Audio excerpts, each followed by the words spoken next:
Nagbabalik ang PTV Balita Ngayon.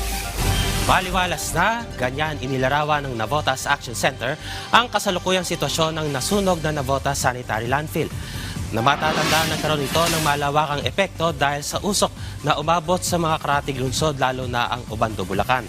Ayon sa Navotas Action Center, naunang nagkaroon ng sunog sa landfill noong March 26 pero ito ay idineklarang fire out. Kaugnay nito, isa sa tinitignan dahilan ng pinagmulan ng sunog ay ang kawalan ng safe closure plan at rehabilitasyon na landfill. Samantala, alamin natin ang ibang balita sa PTV Davao mula kay Jay Lagang. Mayong adlaw, mas gipahugtan pa sa Davao City Fire District ang ilang kampanya ug pagpalambo sa kasayuran sa publiko alang sa mga saktong paagi sa paghipos sa mga basura aron nga malikay sa sunog. Kana pinagi sa padayon nga pagpahigayon og uplan ligtas na pamayanan sa Bureau of Fire Protection kon BFP. Kinuman nga nakatala na og kapin 420 ka insidente sa sunog ang Davao City Fire District karong tuiga. Mas taas kini kun itandi sa 236 ka insidente sa sunog sa unang 4 ka bulan sa nakalabayng tuiga.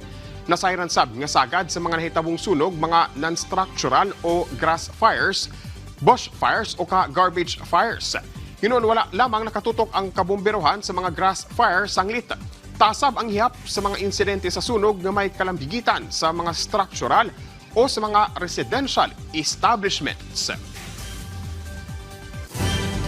Magpadayon gihapon ang mga operasyon sa Land Transportation Office kon LTO 11 alang sa pagpatuman sa balaod trapiko sa mga kadalanan sa Davao Region.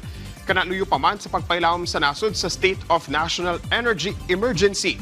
Sumala sa LTO 11, kinahanglan gihapon nga tumanon ang traffic rules and regulations aron nga malikay sa mga disgrasya sa kalsada.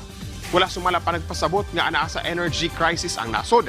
Muhunong na ang ilang mandato alang sa kaluwasan sa mga motorista.